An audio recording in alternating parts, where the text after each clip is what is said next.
So Karen asked me to do a little talk on the guidelines. Every few years, the Heart Association puts out guidelines for things like acute stroke, intracerebral hemorrhage, subarachnoid hemorrhage.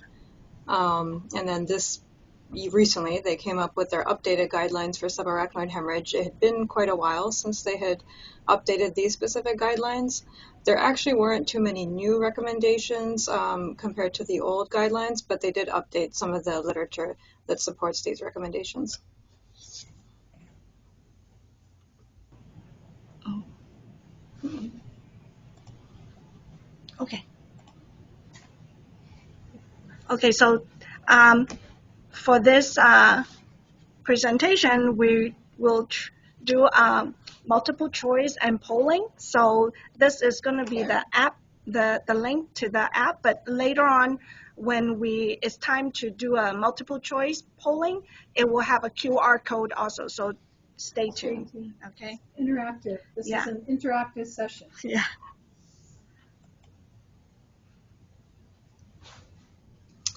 All right, so there is like many of the other speakers have already talked about, there is a continuum of care in subarachnoid hemorrhage, just like with any other stroke disease. It starts from the field where the disease first commences, and then goes into the acute phase in the hospital, and then also the recovery in the outpatient setting. And so the task is to try to, number one, educate people because they don't always recognize the signs. Sometimes the only sign is a severe headache, and many people would come to the ER for that, but I have certainly, and we've all probably seen people who do not immediately come to the emergency room for that. They would wait until the headache just isn't going away with any other or over-the-counter medication. So education in the pre-hospital setting is very important for healthcare providers. In the emergency room, and we'll have a couple of slides on this, it comes down to recognition. So again, if the patient has a sudden severe headache, most likely the emergency room team will most likely order cranial imaging. Sometimes the presentation may be a little bit different. So we'll just talk a little bit about that down the road, some of the atypical presenting signs. There's a host of things that must be done in the acute care setting, and that's going to be the bulk of the talk. The first impetus, of course, is in the case of aneurysmal subarachnoid hemorrhage, when a ruptured aneurysm has caused the bleed, is to protect the aneurysm, to prevent it from rebleeding. That is by and large the greatest risk to life the patient faces at that point in time. After treatment of the aneurysm or after securing the aneurysm, the risks are the secondary complications of subarachnoid hemorrhage. And the treatment of these conditions, preventing rupture or re-rupture of the aneurysm and preventing the secondary complications, sometimes they diverge. And so we do have to make sure that we have secured the aneurysm if possible before we can move on safely to the next phase. Recovery, there's a lot, these patients are in the hospital for a long time, and then actually the recovery when they go home is quite also long lasting. Many people have fatigue, memory problems, depression even that can persist for about 6 months, and some people it can be permanent, and of course many people will sustain neurological deficit. But it's important that we kind of prep the patient that, don't feel like you're backsliding, don't be discouraged.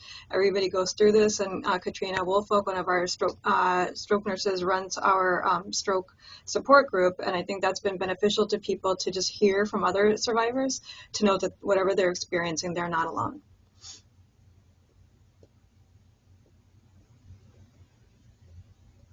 So the significance of it, it afflicts people who are in their working years. That's very important. The most common demographic that is affected is female more than men, and middle-aged female. So somewhere between the ages of 40, 60 years old. This is the most common or the highest risk time frame. But it can certainly be people older than that age range, or it can even be people who are younger. But by and large, it is taking people when they're in their prime productive years of their life. So that's why early treatment, appropriate treatment, life-saving treatment is so important. And unfortunately, the statistics for pre-hospital mortality are very high. Approximately a third of the patients, or a fourth, will actually succumb before they make it to the hospital, or they are moribund on arrival, where there is expected that they will not survive. Another 13%, if not more actually, will succumb during the hospitalization, either from the brunt of the original bleed itself or from all the secondary complications. As far as how we could prevent it in terms of risk factors, the only really modifiable thing, which is so important to educate people, is smoking. So I said that it is more common in women. We cannot control that gender. It's more common in middle-aged women. We can't control the age that we are, but we can control that we don't contribute to it by smoking. Smoking, any amount of smoking, even one cigarette, is a risk for both aneurysm formation and aneurysm bleeding. Another risk not on the side is heavy alcohol use. The data is not as strong for tobacco, and it's not necessarily, so with tobacco, it's not dose dependent, so to speak. As I said, any amount of tobacco use is a risk. With alcohol, it's really heavy alcohol use. Some people will have this familial history of it. And so we should always ask that history. And if they have two first-degree relatives, for instance, the patient you are treating and that patient's sibling or that patient's mother, that's two first-degree relatives to each other, then the recommendation is that all of those people's other first-degree relatives should be screened with a non-invasive test like a CT angiogram or an MR angiogram. So the patient you're treating, perhaps all their siblings, all their adult children. And then if their mother was the other person, then actually the mother's other children and other siblings. So it would end up being an extended family tree by looking at all the first degree relatives of two of the incident people. So the guidelines were updated from 2012, so it was over 10 years that they hadn't looked at it, which is a little bit unusual for AHA. They do update the ischemic stroke guidelines relatively more frequently. Some of the things that were mentioned was improving timely access to treatment, and they talked about the appropriateness of the type of hospital. So a comprehensive stroke center that has the capability of treating that, and also particularly a high volume center that has a large history of treating this type of disease compared to a non-stroke center. We covered this already, that acute rebleeding is associated with mortality. The chance of rebleeding, when an aneurysm is ruptured, the chance of rebleeding in the first 2 weeks is somewhere between 20 to 30%, and that is almost universally fatal. It's very rare to see somebody who has suffered another rebleed episode prior to treatment that survives it. So again, I'll get into a little bit, primarily when we talk about the blood pressure management, how our goals of blood pressure are going to differ between somebody who has an unsecured, unprotected aneurysm versus one that's secured and is facing vasospasm. The medical complications are many that they can occur, and it requires them to be in an ICU setting really almost the bulk of their stay. And most of that ICU monitoring is needed for close neurological monitoring, where there is no EKG, there is no test per se that you can do other than just repetitive clinical neurological exams by the hour by nursing staff to try to anticipate and pick up an impending neurological change. Seizures can occur in some of these patients. We'll talk a little bit about the mixed data regarding routine versus prophylactic treatment. There's no consensus. It is a routine practice, more or less, to treat for about 1 week, but even that recommendation is sort of falling off. There is something called delayed cerebral ischemia, which encompasses both when we know people are experiencing vasospasm and they have ischemic complications, but also sometimes just on follow-up imaging, they may not have experienced vasospasm or even had a clinical event that was picked up, but you will see new strokes on their imaging. There is a role for continuous EEG monitoring, especially we should think about it for comatose patients. Not all seizures have that accompanies them. Sometimes they are non-convulsive, and so it's important for us to screen. One of our stroke measures that we have to account for is early institution of nimodipine, which is a specific type of a calcium channel blocker studied in this disease. The theory of it being a calcium channel blocker was that it would actually work on vasospasm. It actually did not turn out to reduce vasospasm, but it does reduce mortality. And I will say that there are very few treatments in most neurological diseases that actually reduce mortality, but nimodipine is one. Blood pressure, volemic status, follow-up imaging, and then just multidisciplinary involvement for cognitive and mood disorders. We've already touched on that. So, difficult to identify cases. I think most of us would readily identify somebody who comes in with what we call a thunderclap headache. That is what the textbooks call a type of headache that somebody has when they have a subarachnoid hemorrhage. What they mean is a headache that quickly ramps up. It goes from 0 to 10, just like that. That's a thunderclap headache. People will say it's the worst headache of their life.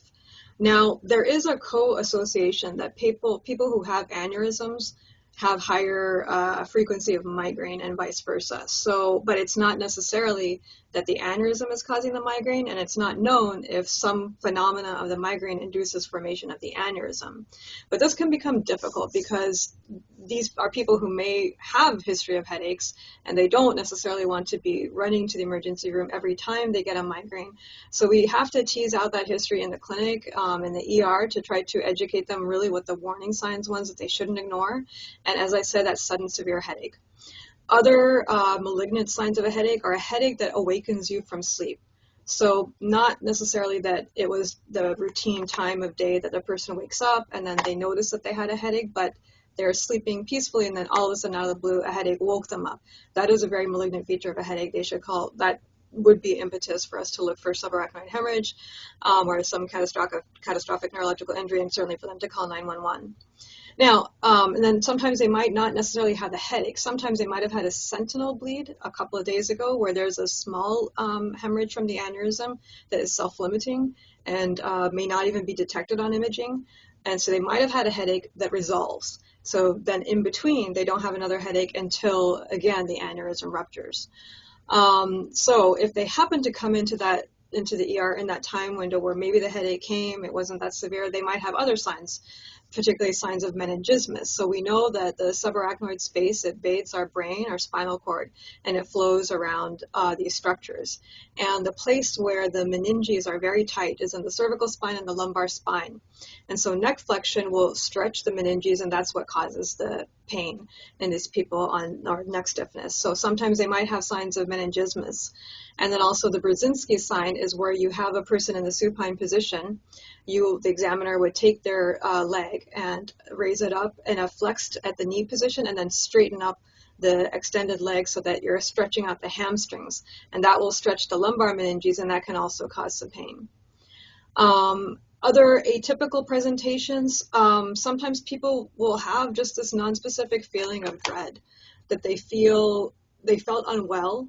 Not uncommonly, they'll say they felt like they were going to die, and they can't really say why. They can't articulate it. They don't have chest pain. They may not endorse any headache, but there is this feeling of dread or even a bad dream. And I wonder in those people if maybe they were having a headache, which woke them up from sleep, but they don't retain the memory of the dream. Right? Okay, Karen. All right, so the first vignette, here's a patient who was a 45-year-old woman.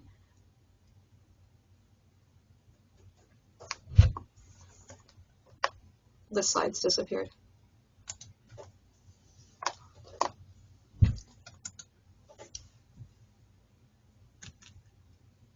Karen?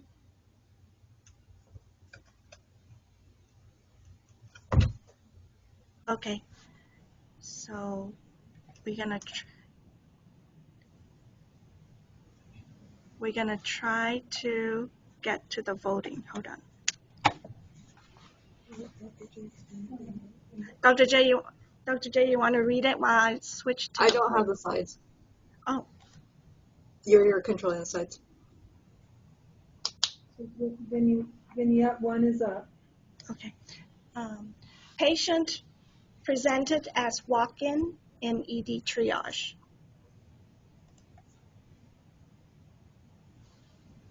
Patient is a 45-year-old female, was working out in the gym and complained of sudden onset of severe headache. And her headaches persisted for the past 2 hours without relief. Described as worst headache of her life. What should be the next correct action?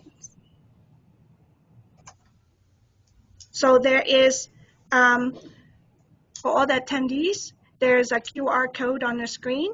You can use your phone and scan that QR code, and then it will bring you to the polling's website.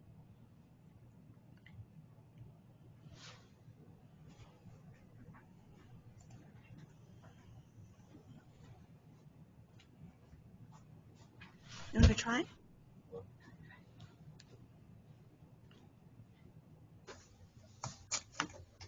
I'll try it. We'll give it 30 seconds.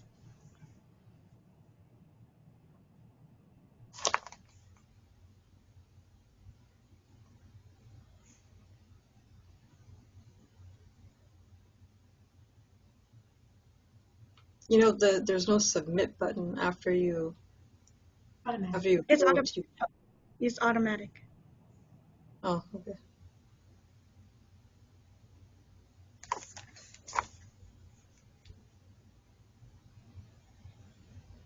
Yeah.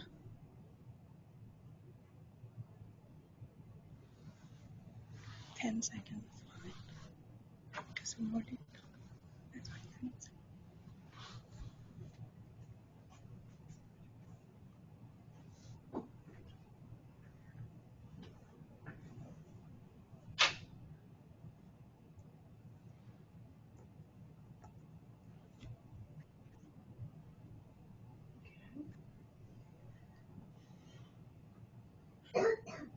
So we'll let 10 more seconds and then we'll show the result. I'm sorry if you're on your phone, you cannot use it.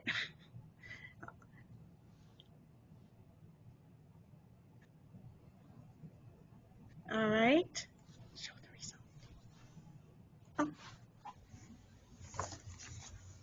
Okay, so most everybody did the appropriate thing, which was to get a stat, CT, and CTA.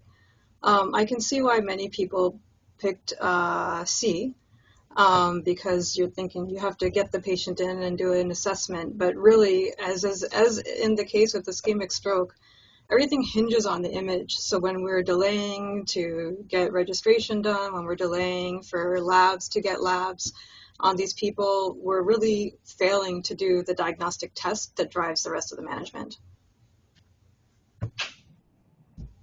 Okay, let's go to the next slide. okay.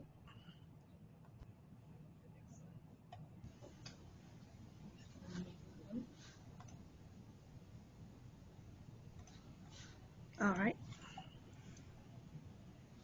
So this was something that was discussed in the paper, the Ottawa SAH rule for headache evaluation.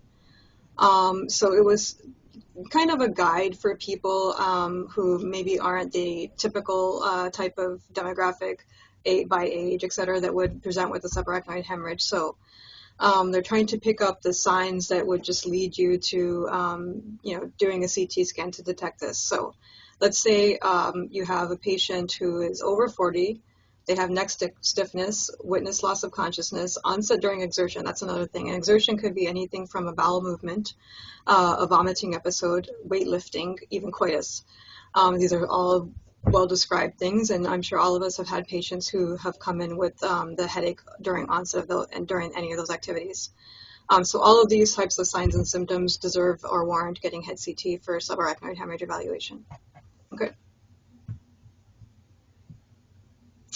So blood pressure control, we touched on it. So in our order set, we do try to control the blood pressure for people with subarachnoid hemorrhage and the subarachnoid unsecured management order set. I'm not sure if you all are aware, but recently the intracerebral hemorrhage order set, based on the guidelines from the AHA, had recently changed. Whereas usually we try to control it to less than 140, they updated it to about 130 to 150. So the idea is to balance that, cerebral perfusion pressure with the risk of rebleeding in the case of ICH. With unsecured aneurysm, there's not really a cutoff number, but definitely avoiding extreme hypertension over 180 to 100, and also trying to reduce the variability. So one of the things that may be more deleterious in this patients than the absolute number is when it's going up and down, up and down. So having strict blood pressure control, and then also avoiding excessive hypotension. So some of these people may have chronic hypertension, and they're kind of used to perfusing their brain at a certain blood pressure. If we aggressively lower it to 140, that may be too low for them. Again, if it goes up and then everything, when we tend to give the nimodipine, the Keppra, and then whatever blood pressure medication was on board all at once, the blood pressure will tank. So then sometimes we see that it will drop. Then we will quickly reflexively stop all the things that had been going on, such as a clofidipine. Then it will rise again. So we just want to sort of anticipate how things are going to go, give ourselves a reasonable range, keeping in line with the patient's prior history of hypertension, and sort of stay within that range. The things that might affect a patient's ability to perfuse in this instance, the blood itself is increasing the ICP of the brain. So adding blood in the subarachnoid space to these people increases ICP. They may have brain swelling if they have a focal hematoma. They may have hydrocephalus because, as I said, the CSF flows around the brain and the spinal cord. When subarachnoid blood gets into that space, it inhibits the resorption of the CSF into the arachnoid granulations and the dural sinuses. And so this is what we call a communicating obstructive hydrocephalus. But that will also increase the ICP. And then also other issues that may just make them more prone to having hypertension where their whole brain autoregulation curve is shifted anyway. So those are just things to keep in mind. So trying to maybe keep it less than 160 may be reasonable. So you give yourself a window to not hit that really extreme, but also not overshooting and dropping it too low. All right. All right, this is the second vignette. So this is a 61-year-old female who is a nurse, developed sudden onset of severe headache after using the bathroom while in a party with fellow nurses. They called 911 and patient was brought to the emergency room at 1931. She had severe headache, neck stiffness, and tenderness, otherwise a normal neurological exam.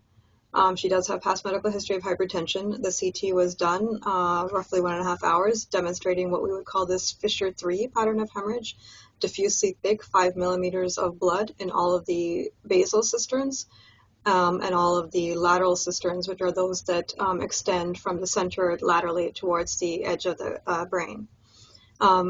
She was found to have on the CT angiogram a left middle cerebral artery trifurcation aneurysm 4x4x6. Is this a polling question? Karen?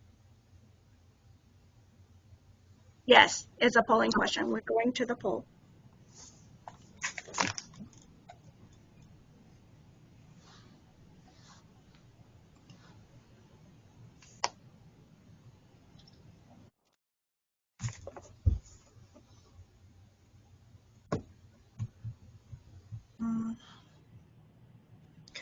Okay. So the options are consult neurosurgery, determine the plan, consult neurosurgery, neurointervention, collaborate on the plan, perform angiogram in the morning, and then combination of above.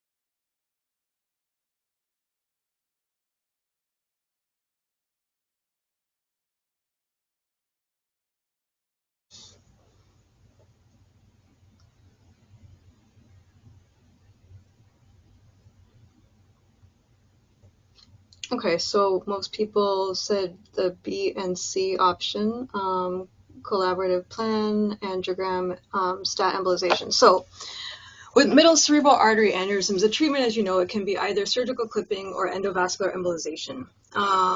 There was a trial called the SAH trial, which looked at outcomes for certain types of aneurysm patients comparing clipping and coiling. And the consensus of the trial was that the outcomes are generally better in the condition of ruptured aneurysms with coiling.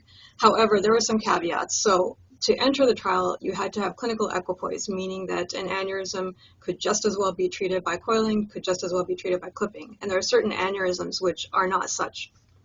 Basilar tip aneurysms, usually surgery would not want to operate on that. And middle cerebral artery aneurysms, which is what this patient had, oftentimes surgery is thought to be better because the aneurysm is more lateral.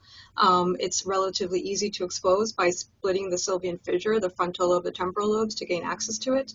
There can be many side branches from the MCA coming out, the M2 divisions that are difficult to protect. There are other morphological features. Not to say that none of these aneurysms can be coiled, but this is one group where sometimes surgery might be recommended.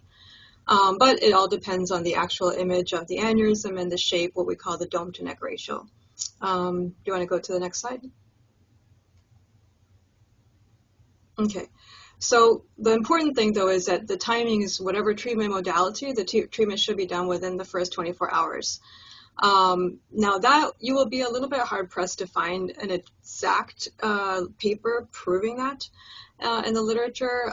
Sometimes people might have gone to another hospital and then they're transferred to a CSC, and 24 hours might have already gone by in that time frame. Also, it's a lot of places don't necessarily have the practice of treating aneurysms in the middle of the night. With ischemic stroke and thrombectomy, of course, every minute, every moment that goes by, ischemia is occurring. When you're treating an aneurysm, the question is about what is the likelihood of it to rebleed again. So I told you that the likelihood in the next 2 weeks is about 20 to 30%, which is fairly high. Minute by minute, it may not necessarily be that high. What happens when an aneurysm bursts is that it's not continuing to leak. The body, hemostatic processes will immediately form a platelet plug on the rupture point of the dome.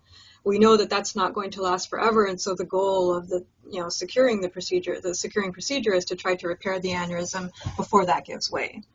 But it's not necessarily as time onerous as ischemic stroke, but certainly the earlier the better. So 24 hours was the recommendation in the Heart Association guidelines. Complete obliteration preferred to reduce the bleeding risk. Yes, we know that rebleed is a very high impact on mortality, so conversely, treating it will prevent mortality. And it is reasonable to retreat partially treated aneurysms to prevent rebleeding. So why would we partially treat an aneurysm? So as I said, sometimes there can be side branches that are coming off of the aneurysm. And either from maybe the patient is too sick to undergo an open surgical procedure, or from an endovascular procedure, some of the devices that are necessary to prevent side branch occlusion require people to have stents in place, require the institution of dual antiplatelet therapy. It's not much of a big deal when just in regards to the aneurysm bleed or the subarachnoid hemorrhage to give dual antiplatelet therapy, but there are always other considerations. A patient may have a ventriculostomy, they may ultimately need that to be revised or need a shunt. So we don't necessarily want to a priori give people stents and flow diverters and other agents that are going to require dual antiplatelet agents in the acute setting if we can avoid it. Sometimes the goal is to protect the rupture point, which is generally the dome of the aneurysm, let the patient cool off, recover, and then in a more elective fashion bring them back for retreatment, unless there is some appearance of the aneurysm, which we do feel that it is still considered unprotected. Okay. So the general principle of management, the ruptured aneurysmal subarachnoid hemorrhage should be evaluated by specialists with endovascular and or neurosurgical expertise for sure, because these would be the clinical specialties to provide input on the repair procedure. Any patient who's deemed salvageable and with depressed level of consciousness due to large intraparenchymal hemorrhage should undergo emergent clot evacuation to reduce mortality. This is actually a newer guideline. So I showed you that last one of the vignettes. I said that was what we call a Fissure 3 hemorrhage. Fissure 3 hemorrhage is where the blood is all in the subarachnoid space. It's not in the tissue of the brain like it would be with an intraparenchymal hemorrhage. But sometimes aneurysms do rupture in the brain tissue. They might rupture in the temporal lobe for an MCA aneurysm, or maybe in the cerebellum for a pica aneurysm. And that by itself will cause increased ICP. And separately from treating the aneurysm, clot evacuation or some form of decompression, which may not always be clot evacuation, it might be hemicraniectomy or posterior faucet craniectomy, but that may be needed just to reduce the ICP crisis. Okay. Surgical and endovascular treatment of aneurysms. So the types of aneurysms, put all the slide aspects up there.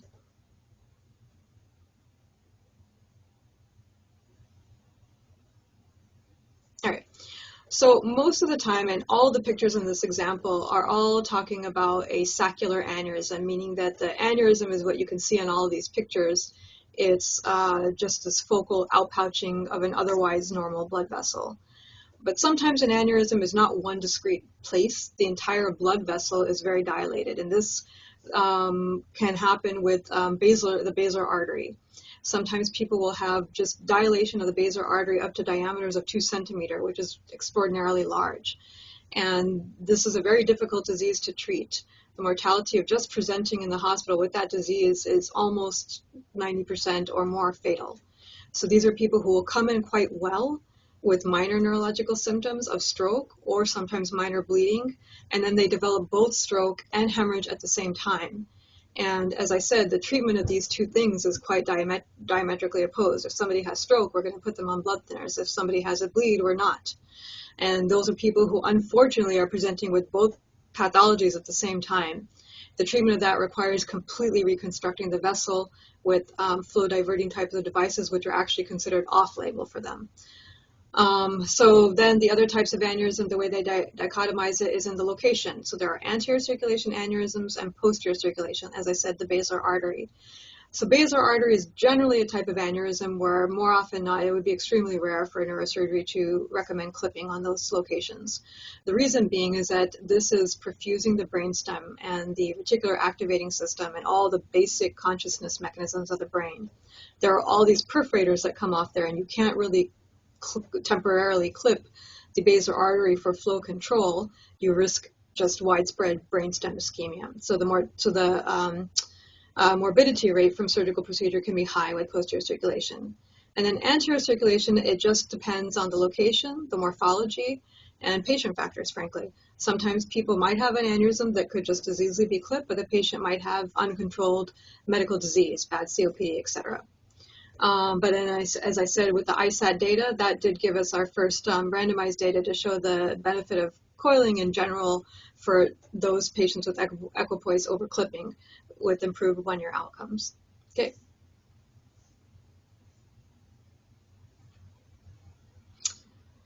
Okay, so in this case, what ended up happening was we were actually prepared for coiling. Neurosurgery wanted to weigh in on the clipping. The on-call neurosurgeon was busy in the OR, deferred to the AM neurosurgeon. By that next morning, the patient actually had rebled. And at that point, although the aneurysm ultimately was treated with coiling, she just succumbed and she died. What would be the next corrective actions? At this point, when she became very agitated and confused at 5:40, they did a head CT.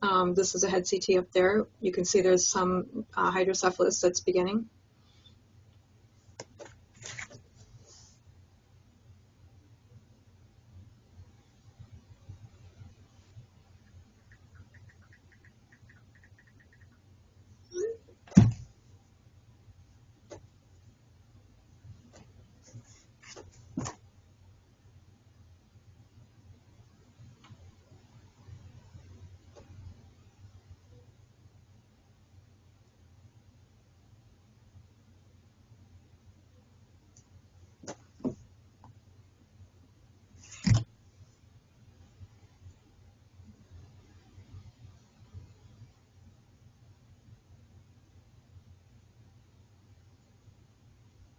Okay, so this was a very reasonable recommendation. So at this point, kind of like what the guidelines of the AHA were saying, that you have to treat whatever is causing the ICP crisis at that point. In that case, it's just evolving hydrocephalus.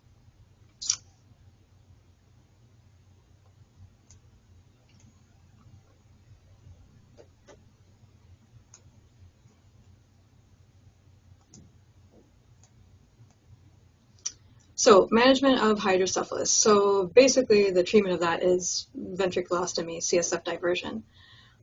So what you want to do is you want to ensure that you're not going to have any other added complications from that.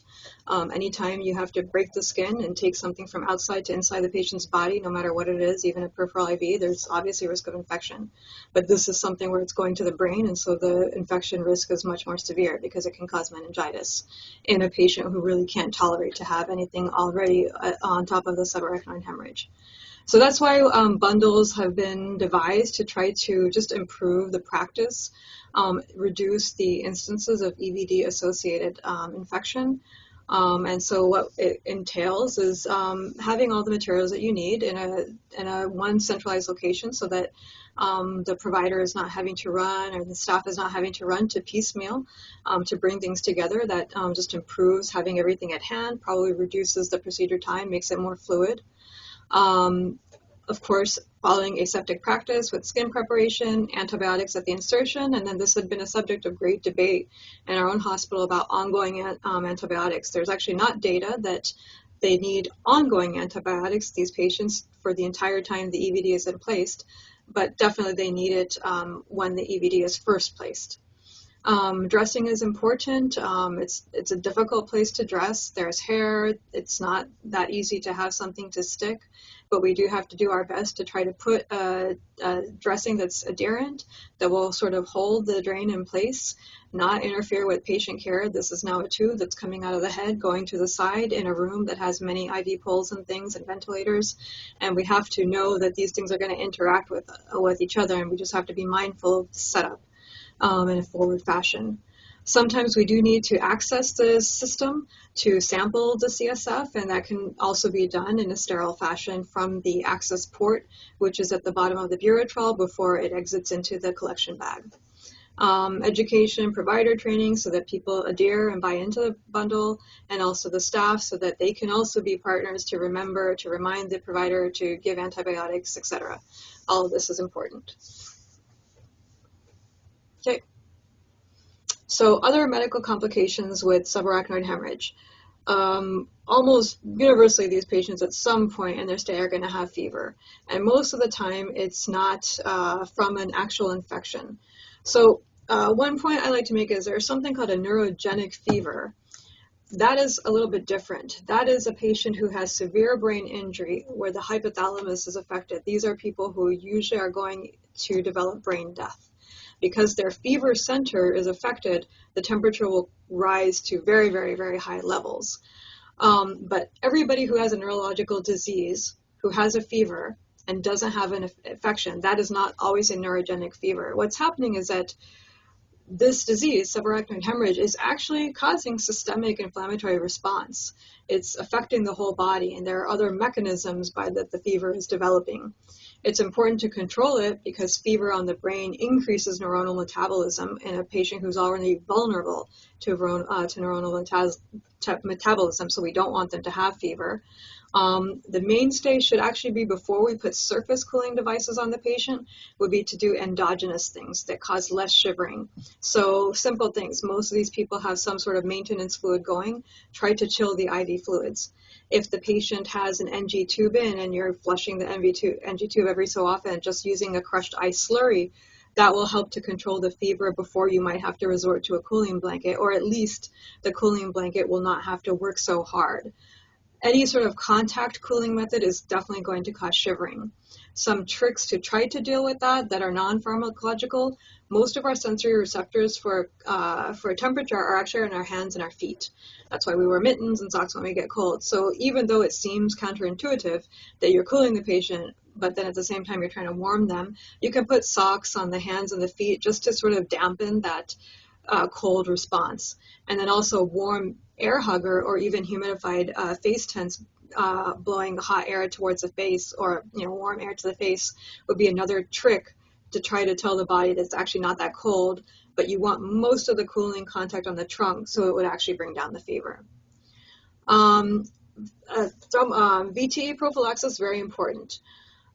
This has to be weighed with if the aneurysm is well secured or not. If you have an aneurysm that for whatever reason could not be secured, and there are instances where that might be the case, a blister aneurysm where the treatment is for sure going to require a stent or a flow diverter, and the patient might be in vasospasm, which is not the ideal time to place a device that's going to be in the normal parent vessel, that would be some instance where we may not have the aneurysm secured. Or the patient just may be too clinically unstable to go for a repair procedure. Otherwise, by and large, most of these people should be on some sort of VTE prophylaxis. At the minimum, they should be on circulating compression devices, Venodynes, or pharmacological therapy. My personal preference is sub-Q heparin because it's a little bit shorter acting, easier to reverse as compared to enoxaparin. Hyperglycemia, the patient may have a history of diabetes, and definitely hyperglycemia is going to worsen their outcome, but other patients may also develop it, so we need to treat that as well. Hyponatremia, very, very common. People have what we call cerebral salt wasting, and so it's a little bit different than SAH. We actually need to probably give them more volume most of the time. and we have to be aware that this can occur. People can get cardiac injury. The most common type of patient who gets cardiac injury are younger women or women in their 40s, where they can get a huge catecholamine surge, and it can cause neurogenic stun myocardium. It can also cause a neurogenic pulmonary edema. So know that that exists. They may have reduced cardiac function, which becomes an issue later on when they may go into vasospasm, and we need to treat them with induced hypertension. And this is the reason why automatic echo is built into the protocol for our subarachnoid hemorrhage patients. Nutrition is very important. Sometimes people are not able to eat by mouth, and we should early on think about when we can institute feeding for these people. They need protein. They need a huge amount of protein actually to repair their body. So this is very, very important during their stay in the ICU. Anemia is interesting because used to be we would treat vasospasm with what we called triple H therapy. The 3 H's were hypervolemia, hypertension, and hemodilution. We've come away from the hemodilution, but most people in a hospital are going to drop their hemoglobin and hematocrit a little bit. It's by virtue of we are diluting them unintentionally by just supporting their volume and perhaps also phlebotomy. We don't generally transfuse unless they do have some ischemia, maybe other end organ ischemia, or we're worried about their cerebral perfusion and it drops to a level below where we think that those functions would be maintained, generally trying to keep the hemoglobin at least 7 or better. All right. So some of these other pulmonary complications. So we talked a little bit about pulmonary complications in ARDS. One thing I said was about this concept of neurogenic edema, but then also patients can get pneumonia and they can evolve into ARDS. So just as you would treat any ARDS patient, Dr. Sadhana gave excellent talk. These patients are no different. We have to treat any medical complication in the same way. Prone positioning, yes, it can be difficult.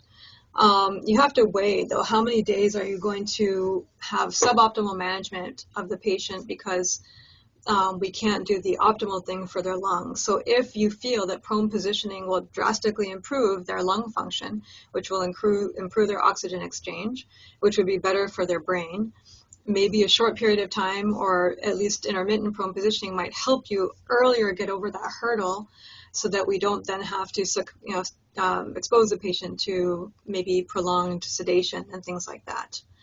Also, there's bundle care for ventilator patients as well. So in terms of the volume and electrolyte management, so normally we like normal saline.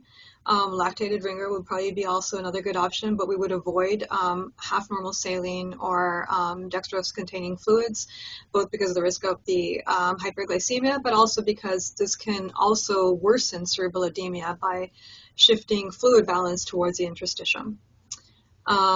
We need to get on top of natriuresis. Generally, the first mainstay should actually be just giving them volume if necessary before actually supplementing sodium. And sometimes we are trying to drive a higher sodium in these patients. They might have cerebral edema, and we're putting them on 3% protocol. And in somebody who has normal renal function, if you're trying to drive a slightly higher sodium, it's very difficult. You'll pour in the fluid and they'll just pour it out. They'll just keep peeing out. The body's going to try to keep them at that physiological place. If you're using 3% to just try to keep normal in a treatment, that's a different story. You may have more success. But this is associated, hypovolemia and natriuresis, with DCI and poor functional outcomes. Okay. We talked a little bit about VTE, glycemic control, and fever already. This is just showing you the level of evidence. So there's very, very strong evidence for VTE prophylaxis. Even I think we should consider somebody who has a craniotomy. It's a little bit more invasive, but you should also consider if that patient is appropriate to start VTE prophylaxis after surgical clipping. 2A regarding the glycemic control, and I think that falls in line with how the literature has borne out for ischemic stroke, where there have been many, many trials that looked at strict glycemic control, less strict glycemic control. I would say moderate control is better than severely trying to, or very strictly trying to control the glycemia in these people is probably the best way. And then fever, so we know that fever is bad. We know that it's good to control it. The 2B recommendation is about the strategy to control it. One thing to remember is when we are using a surface cooling device, so the surface cooling device, if it has one of those targeted feedback loops like that Zoll device, you're putting the blanket on to keep the temperature normal, and there's probably a catheter with a bladder temperature in there, and so the temperature might be normal because that's what you're aiming for. It's useless information to look at the temperature of the patient in that instance without documenting the water temperature of the cooling blanket. If the cooling blanket is working to cool the patient, the water temperature is going to be very, very low. Even if you have successfully cooled the patient with the cooling blanket, the patient is actually still febrile. And you do need to still give them the antipyretics like Tylenol. And the other thing to consider is if you are considering culturing the patient, you should also consider, is it appropriate to culture them because the water temperature is very, very low. That's a febrile patient. So you have to just sort of be mindful to, number one, keep doing all the other things you would do for a febrile patient besides the cooling blanket, just the same way, along with the cooling blanket, and still also remember when to work up fever, even if your body temperature is actually normal, but the water temperature might be low. Okay. Medical comorbidities and other parameters. So some things that might lead to sort of higher Apache scores, maybe worse outcomes, BMI, hyperglycemia, increased white blood cell count on admission and neutrophilia, advanced age. Also troponin levels. So some of these things may have a specific treatment and some of them don't. So if the troponin level is high, of course, we want to get the echo. We want to see if there's anything that we can do. It may be a global hypokinesis that we see in the case of a neurogenic stem myocardium rather than a regional wall motion abnormality in somebody who has focal coronary ischemic heart disease. But we need to support them. So even if the patient has a bleed and for whatever reason we cannot give them aspirin, aspirin is not the only thing that cardiologists do for MI patients. They do try to reduce the cardiac demand. They do try to control the heart rate. So these are some of the other things that we can think about in people who also have cardiac disease with a subarachnoid hemorrhage. We talked about hyperglycemia already. I would say in regards to leukocytosis on admission, not much we're going to do about it. We might work it up, we might culture the patient, but it's just something to keep in mind. Anticipate that that's a patient who probably is going to have a very bad SIRS response. In a day or so, they're going to probably have uncontrolled temperature. So just so that we can sort of stay ahead of the 8 ball, you have to kind of anticipate the upcoming complications by some of these biomarkers. Great. Management of seizures. So as said, it was sort of a not really high consensus, but reasonable recommendation to do 7 days of treatment. There's a lot of debate on that. So previously, and I'm talking about 20 years ago or so, phenytoin was sort of the standard of care, or Dilantin. And there were, subsequent studies showed that there was cumulative cognitive dysfunction in people who were getting this kind of routine, extended duration phenytoin in the setting of subarachnoid hemorrhage. Now, I don't personally necessarily know if Keppra is any better. I just think that we haven't done the studies yet. All anticonvulsants are going to depress consciousness. That's what they're going to do. They all are going to have some effect on cognition long-term probably, and maybe behavior. Keppra is actually something that in kind of younger adults, it can actually cause a lot of behavioral changes and agitation. So we use it primarily because it's a convenient agent that has an IV and a PO analog. It's not the only one, but it is something to consider whether or not the patient needs it for their entire stay. Let's say, for instance, somebody has very minimal blood and no parenchymal blood, who is a Hunt and Hess grade 1. Maybe we should think about early cessation of anticonvulsants. The perioperative period, it's reasonable, or if they're going into vasospasm or have other issues, you might consider it, but as a routine practice, we should consider de-escalation of that therapy. On the other hand, somebody might be comatose, where you can't actually rule out if they're having non-convulsive status. And yes, I did mention you can get continuous EEG, but you're probably not going to have the continuous EEG for the entire duration of their hospital stay. That may be somebody, since you can't effectively rule out the possibility of non-convulsive status, you might keep anticonvulsants on. Or somebody who has a parenchymal hemorrhage, such as a temporal lobe clot with an MCA aneurysm. That's very highly epileptogenic, and so those people would be very appropriate for continuing anticonvulsant therapy. Okay. Okay, that's fine. DCI detection. So the mainstay of what we're doing to detect delayed cerebral ischemia is not the TCD, it is the neurological exam. TCD, of course, we are doing it. The peak onset of vasospasm is roughly from about day 3 to day 10 of subarachnoid hemorrhage. The ictus day, the day the patient bled, is day 0. And TCD is a good screening tool, but let's say if you get to see the TCD at 10 o'clock in the morning and the condition changes at 2 p.m. and the TCD at 10 o'clock was normal, it doesn't necessarily mean that they aren't now developing vasospasm at 2 p.m. Really, the way that you are going to pick up any decline for any reason is going to be just repetitive neurological exam. And sometimes it's difficult. It may just be that they're a little bit less responsive, they're subtle, and sometimes it's not easy for somebody who's trying to describe it to a provider to say what it is. It's not something that you can pinpoint, like the MPI is changing. It may not necessarily be lateralizing weakness. More often than not, it's just going to be cognition. The patient is a little bit harder to arouse, or they might just be more agitated, uncomfortable, restless in bed. These could be some indicators of DCI. Okay. Okay, so what we do for these patients sometimes is called CLOMI, which is cat-like observation and mindful inactivity. So it seems that we're not actually doing very much, but we're just being very close in terms of our monitoring, very hypervigilant in terms of our monitoring, and really what we're trying to do is anticipate anything bad that can happen. I always tell my patients when I'm rounding on them, if they're bored, that's great. What we want is a patient to say that they had a great experience at Pomona Valley Hospital. It was the most boring 7 days of their life. That's great. Job well done. I mean, nothing else happened to them. Of course, when there's drama in the ICU, it means that the patient is sick. So we have to try to figure out, what is going on and treat all of that. But it all really hinges on just serial neurological monitoring, for which there is no shortcut. I do think that when a patient is good, we can consider to widen the frequency of our intervals of waking them up overnight so that they can get sleep, because sleep is when the brain repairs itself. But we can't really start switching to every 2 hours during the day on a patient who's sick. We have to be vigilant and we have to be consistent in doing our neurological checks. Great, we've talked about this a little bit. So I mentioned this already about nimodipine.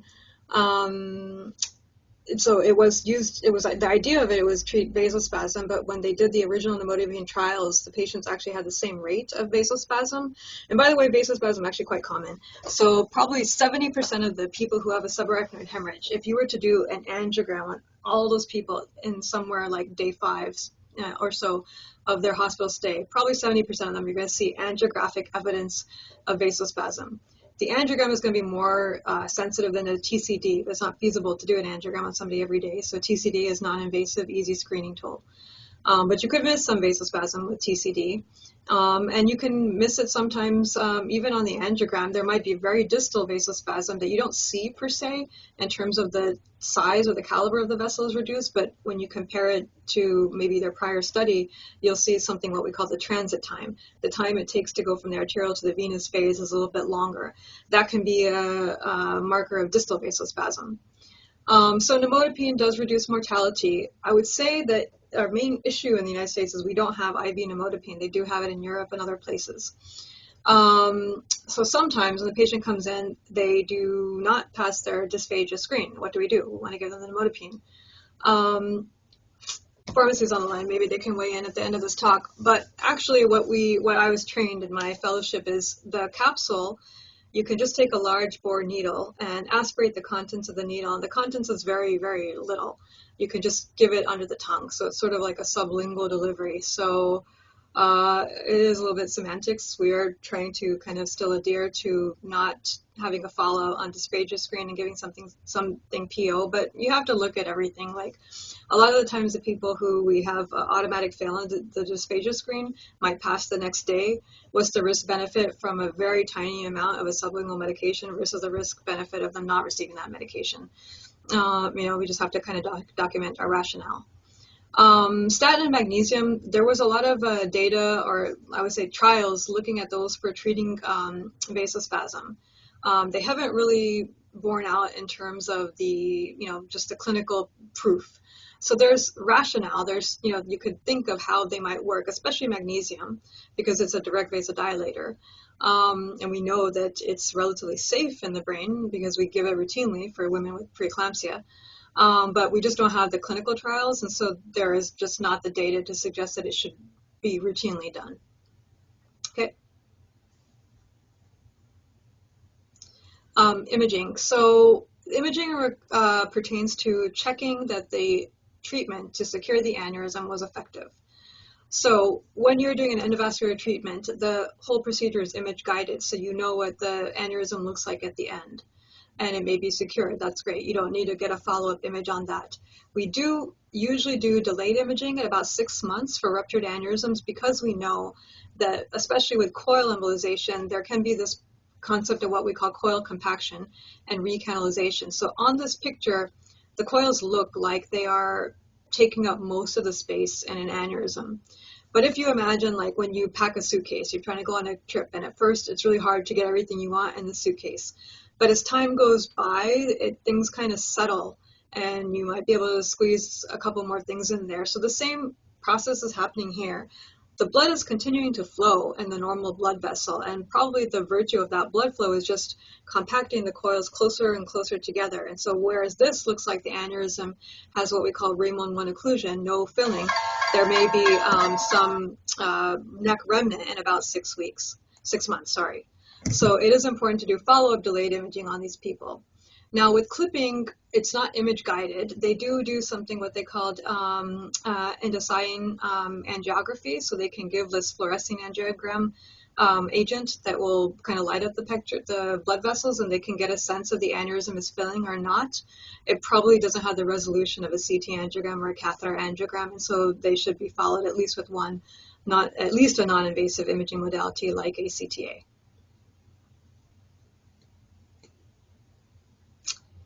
Okay, thank you.